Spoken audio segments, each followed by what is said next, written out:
जय महाराष्ट्र. मी राजू भैया जयस्वाल. खरोखरच मला आज संभाजीनगरच्या निवडणुकीविषयी खंत वाटते. का आज आमचे आदरणीय चंद्रकांतजी खैरे साहेब हे सर्व मीडियावाले म्हणायचे का सीट आलं आलं आलं आणि असा काळजाला धक्का होईन असा शॉट बसल्यासारखं झालं. कारण असं माहीत नव्हतं का आज जातीचं समीकरण संभाजीनगरमध्ये चालणार होतं. आम्ही गाफील राहिलो आणि खरोखर आम्हाला असा एक धोका निर्माण झाला. पण मला एक खात्री आहे येणाऱ्या काळामध्ये आमचे सर्व आमदार संभाजीनगरचे आम्ही आजपासूनच कामाला लागतो आहे आणि सर्व कसे निवडून येतील त्यावर आम्ही सगळं असा बिलकुल तंतोतंत हिशोब ठेवू आणि येणाऱ्या काळात आमचे सर्व आमदार कसे निवडून येईल याच्यावर मी प्रयत्न करणार आहे. अतिशय आम्हाला आज संभाजीनगरमध्ये खूप मोठा असा धोका झाला आणि आमचे जवळजवळ महाविकास आघाडीचे अजून 4-5 सीट यायला पाहिजे नव्हते पण ते थोड्या मतांनी गेले. आज अमोल कीर्तीकर 48 मतांनी गेले. त्यानंतर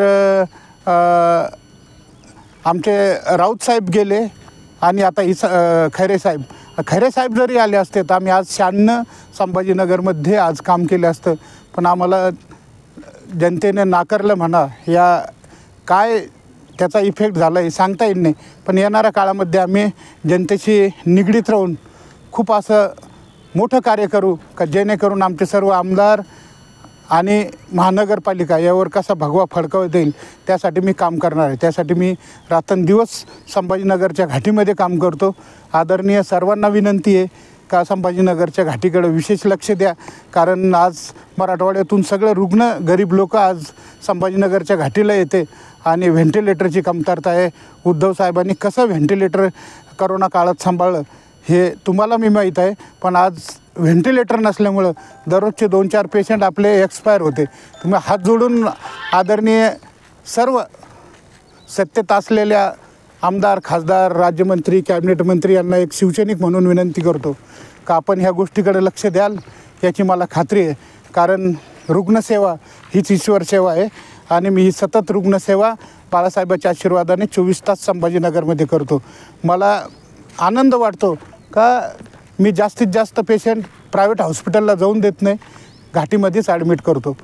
याचा मला सार्थ अभिमान आहे का येणाऱ्या काळामध्ये असं उत्कृष्ट असं काम करून आदरणीय उद्धवजीच्या आशीर्वादाने आणि आदित्यदादाच्या आशीर्वादाने महाराष्ट्रामध्ये माझी संभाजीनगरची घाटी आणि त्याचप्रमाणे एक शिवसैनिक म्हणून ज्या सगळ्यांनी माझ्यावर विश्वास टाकला त्या विश्वासाला तडा न जाता मी एक शिवसैनिक म्हणून उद्धव बाळासाहेब ठाकरेचा एक जबरदस्त असं काम मी करेल.